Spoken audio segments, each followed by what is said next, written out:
Bon, aujourd'hui, on se retrouve avec Quentin, mon caméraman, pour la présentation de la Ford Mondeo. On va vous présenter ça tout de suite.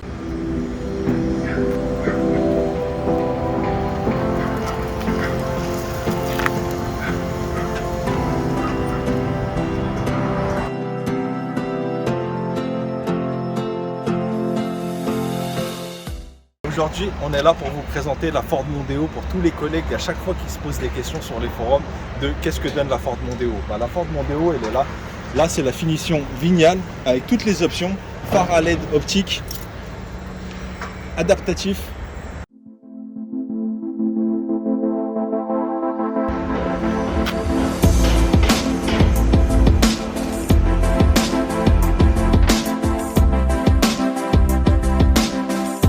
Rabattable automatiquement de chaque côté, réglage aussi automatique des rétroviseurs, noir avec toit.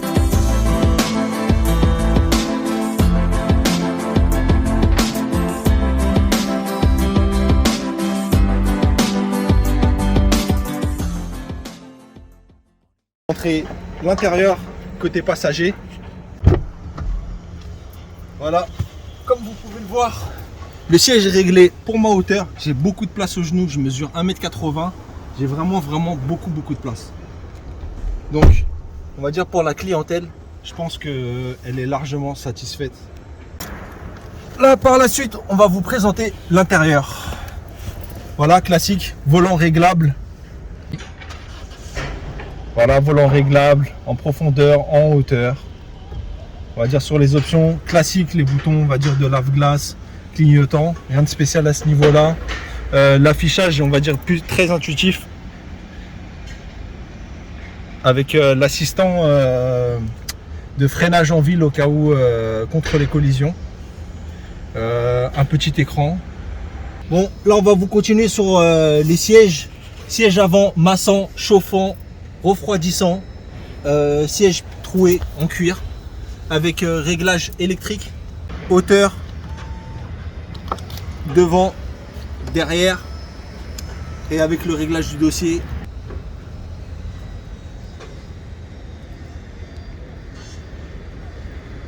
Et voilà, en tant que passager, on a largement de la place pour 1m65. On a vraiment la place, elle est bien large.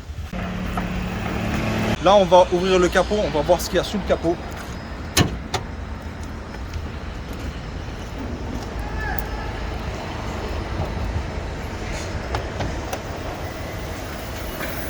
Et voilà. Donc, on a la partie moteur classique essence, la partie hybride. Et j'ai fait ma petite installation du bio kit éthanol Biomotor.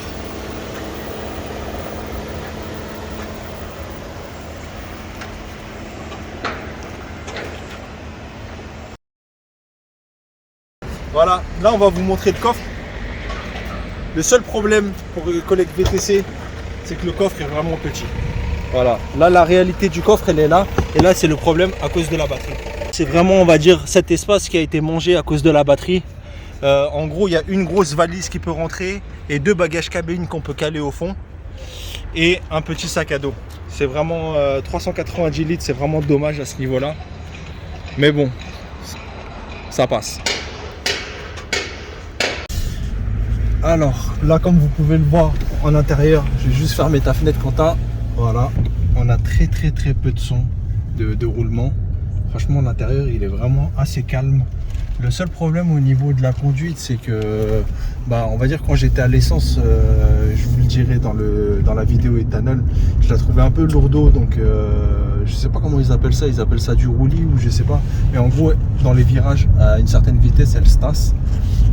Mais depuis le kit éthanol, je trouve qu'elle a plus de couple et elle se tasse un peu moins, donc franchement là j'ai redécouvert une nouvelle voiture, mais sinon de base elle est pas mal. Franchement, elle est vraiment pas mal. Regardez, on est vraiment au calme. Vous avez vu tout à l'heure le toit ouvrant. Après, sinon, on a au niveau du kit audio, on a vraiment un bon son. Du Carnaby et du Mégane. Voilà, Trop bien. Qui est la meilleure en ce moment? franchement, je sais pas, je suis un peu partagé. Donc on va voir ça tout de suite dans le mix, on va les mettre en opposition, tu vois. Ok, ça me va. Voilà, on est vraiment, pour le coup, on est vraiment en immersion. Donc même au niveau de l'audio, franchement, je trouve ça vraiment pas mal, surtout pour le prix de la voiture comparé à une classée. Ah oui, capteur 360. Franchement, elle est vraiment toute option. La seule chose qui manquerait, j'allais dire, c'est le signal d'alarme, on va dire anti-intrusion. Mais sinon, elle est vraiment très agréable à conduire. Pour les passagers également. Donc voilà, comme je vous ai dit tout à l'heure, c'est vraiment bon. Bah voilà, on va dire on a fait à peu près le tour de la voiture et bah on va dire niveau chiffres, au niveau de la consommation, en hiver je suis monté jusqu'à 6,5 à peu près, mais en été j'ai pu descendre jusqu'à 5,2. Donc voilà, on va dire pour les collègues, vraiment c'est une voiture par rapport au poids, par rapport au gabarit de la voiture qui consomme, j'allais dire correctement. Surtout que voilà, c'est une 2018, je l'ai acheté à 27 000 km à 20 000 euros. Et comme vous le savez, les voitures hybrides maintenant ont été rallongées jusqu'à 12 ans d'utilisation. Donc c'est vraiment un truc que je vous conseille.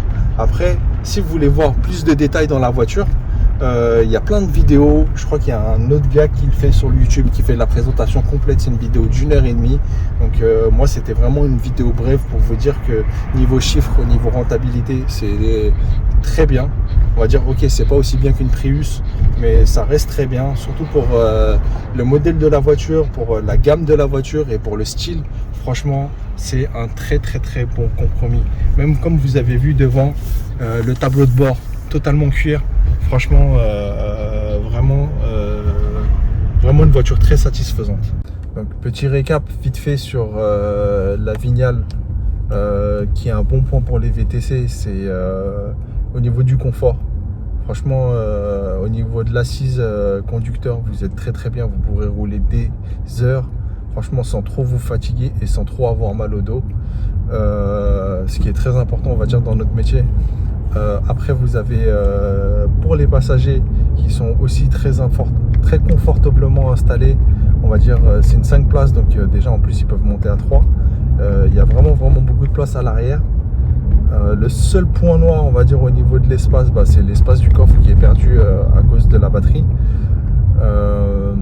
Sinon, au niveau de la consommation, bah, ça reste correct. Après, vous rajoutez un kit éthanol dessus, dont je vais vous faire une vidéo. Vous êtes au top du top. Et franchement, au niveau des lignes et du design, franchement, après c'est propre à chacun, comme on dit, mais c'est vraiment une voiture très jolie, on va dire, surtout pour la gamme de prix. Voilà, en revenant à la gamme de prix, pour le coup, vous pouvez trouver des Vignales 2017-2018 à peu près kilométrés à peu près vers les alentours de 70 000 km à 16-17 000 euros.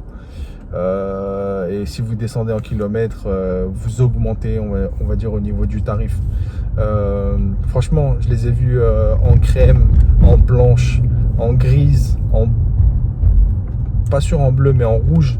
Franchement, elles sont magnifiques également. Franchement, en plus, il n'y a plus de restrictions sur les couleurs des voitures VTC. Après, certes, c'est mieux en noir. Franchement, au top du top. Là, moi, j'ai l'option avec le toit ouvrant. Franchement, c'est vraiment cool en été. Mais si vous ne l'avez pas, c'est pas très grave non plus. En tout cas, je vois pas vraiment beaucoup de défauts sur cette voiture pour faire le métier de VTC, et je vois vraiment beaucoup d'avantages. Donc voilà, pour ceux qui hésitent encore, moi, c'est mon retour que j'ai pu faire pour vous. Si vous avez des questions, n'hésitez pas à les demander en commentaire, je vous répondrai. Et voilà, je vais faire le mot de la fin sur la transition d'après. Bon, pour faire la conclusion, voilà, moi personnellement, la voiture, je l'ai touchée à 20 000 euros avec le toit ouvrant. Franchement, je vous la conseille vraiment pour faire le métier de VTC. Au niveau de la consommation, je suis à peu près à 6 litres. Mais depuis que j'ai mis le kit éthanol, j'ai l'impression de moins consommer. De toute façon, je vous ferai une vidéo sur la conversion éthanol. Et voilà, donc vraiment une très très belle voiture pour commencer, moins cher que la Prius, moins cher que la Classe C, un peu plus cher que la Touris, que la Auris. Franchement, je vous conseille.